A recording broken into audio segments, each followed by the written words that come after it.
എൻ്റെ റബ്ബ് എന്ന മനസ്സോടെ ഒരടിമ അവനോടിങ്ങനെ ചേർന്ന് നിന്നുവരുന്നാൽ അള്ളാഹു സ്വീകരിക്കും. എൻ്റെ രക്ഷിതാവിനോടാണ്. ഞാനിനി വേറെ ആരോടും പറയാനില്ലല്ലോ, എൻ്റെ ഉടമസ്ഥനോടാണ് പറയുന്നത്. വേറെ ആരോടും എനിക്ക് പറയാനില്ല. പറയാനുള്ളവൻ എന്നെ സൃഷ്ടിച്ച് പരിപാലിച്ച ഉടമസ്ഥനായ അല്ലാഹു റബ്ബുൽ ഇസ്സത്താണ്. എൻ്റെ രഹസ്യ പരസ്യങ്ങളെ മുഴുവൻ അറിയുന്ന റബ്ബാണ്. ഞാൻ ദുർബലനായ ഒരടിമ മാത്രമാണ്. എപ്പോഴും തെറ്റുകളിലേക്ക് വഴുതിപ്പോകാവുന്ന ഒരടിമ, എപ്പോഴും പിശാചിന്റെ കൈവെള്ളയിൽ തൂങ്ങിപ്പോകാവുന്ന ഒരടിമ.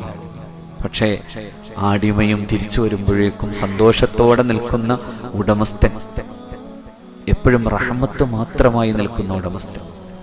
റഹ്മത്തി വസിഅത്ത് കുല്ല ഷൈഇൻ, എല്ലാത്തിലും മുകളിൽ എൻ്റെ റഹ്മത്തുണ്ടെന്ന് നമ്മളെ പഠിപ്പിച്ചു തന്ന ഉടമസ്ഥനായ അല്ലാഹ്.